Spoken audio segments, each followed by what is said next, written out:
question is that the bill be now read a second time. Engineer Dr. Lee Biwa.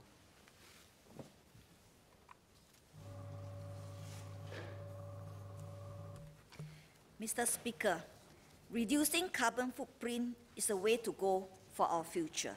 This bill will be a good step forward to get our people to be in sync with the international trend. We need to position Singapore for a low-carbon future, as that will be the new norm. Taking climate action need not be a trade-off against economic development. Rather, we should recognize that taking climate action today is important and can reduce business risks and open new opportunities and growth for businesses, especially in the eco-industry. It can also spur businesses to move up and upgrade themselves and be more efficient use of energy.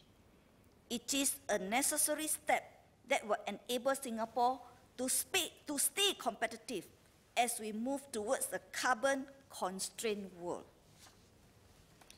NEA noted that our companies achieved an energy efficiency improvement rate of only 0.4% in 2014 and 0.6% in 2015, and as Minister mentioned just now, 0.8% in 2016, as compared to the 1 to 2% per annum achieved in leading countries such as Belgium and the Netherlands. I would like to ask, with the carbon tax, how much improvement are we targeting for Singapore? During the budget 2018, the Finance Minister announced that support for companies will be enhanced through schemes like the Productivity Grant and Energy Efficiency Fund. I would like to ask the Minister, so far, how many companies have tapped on these grants? How effective have they been in encouraging improvements in energy efficiency?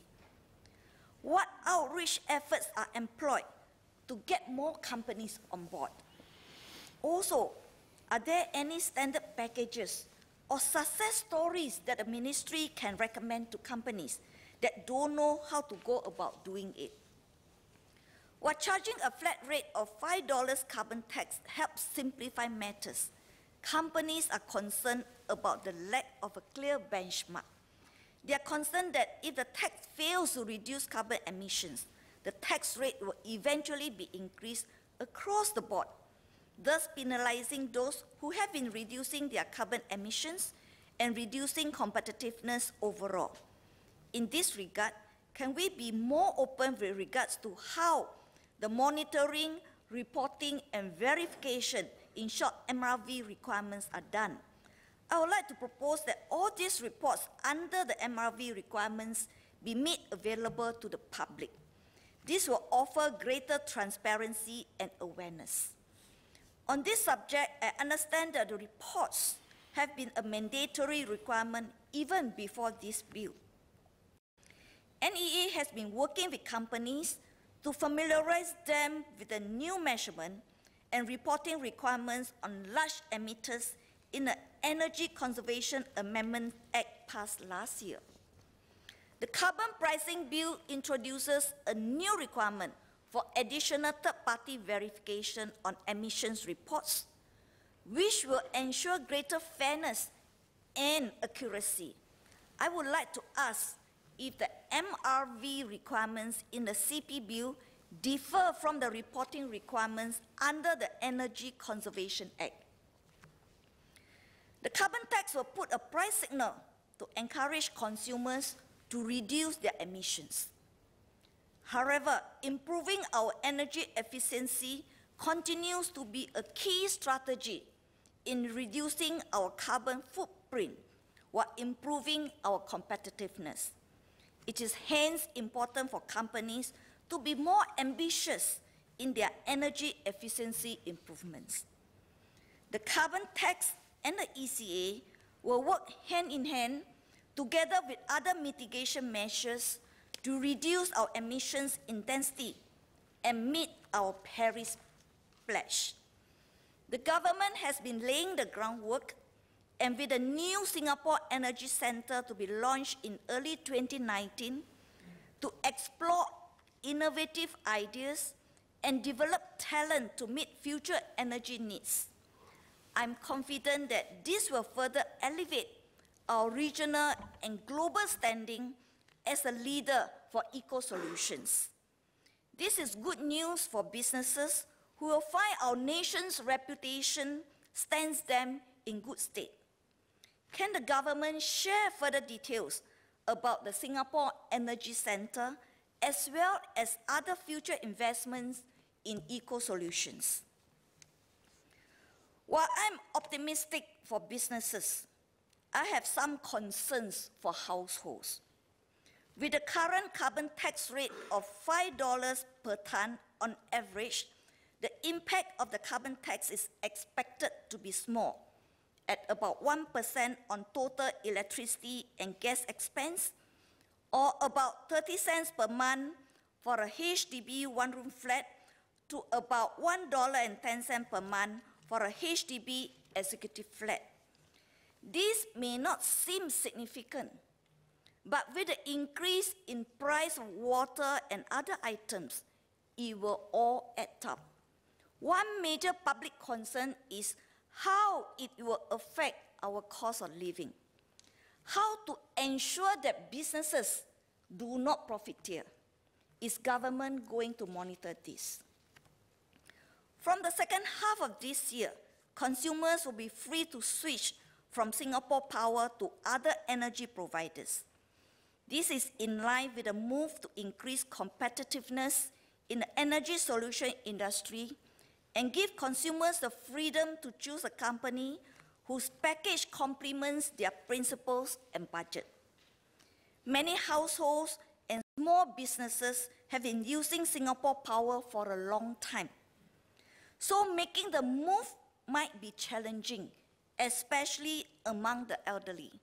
I hope the government can do more to increase public awareness.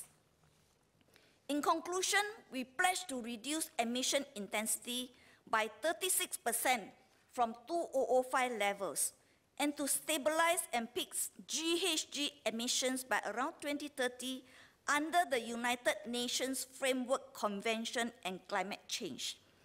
The carbon pricing bill is a signal of our fulfillment to abide by it, and it will put us in good standing in the international community.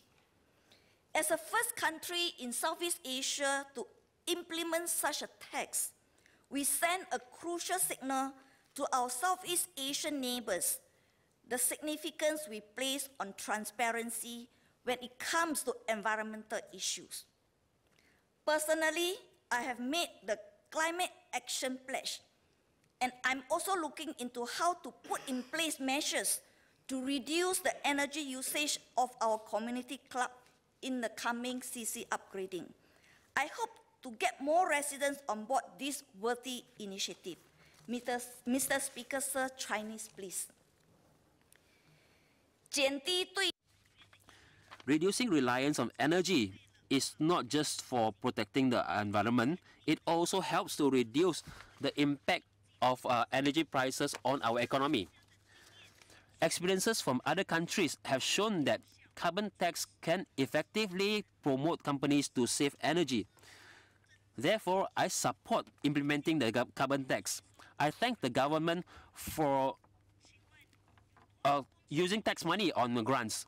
May I ask how many companies have already used the government's energy-saving grants? Are there any success stories that the government can share with the companies? Particularly in the oil refining industry, how are they going to be affected by carbon tax? And are the Singaporeans working in this industry will be affected as well? Although it is estimated that the impact of carbon tax on household is only about 1%, however, for low-income families, it may still be a heavy burden. Can the government rebate cover the increase in utility prices? In event the carbon tax increases in the future, will the government increase the rebate amount? The Ministry of Environment and Water Resources mentioned earlier that it will help the one-room and two-room households to switch to energy-saving bulbs. I feel that if we allow companies to receive carbon tax rebate. If they help the household to change bulbs, we can then tap on the effort of the business community to help all the household to change to energy saving bulbs.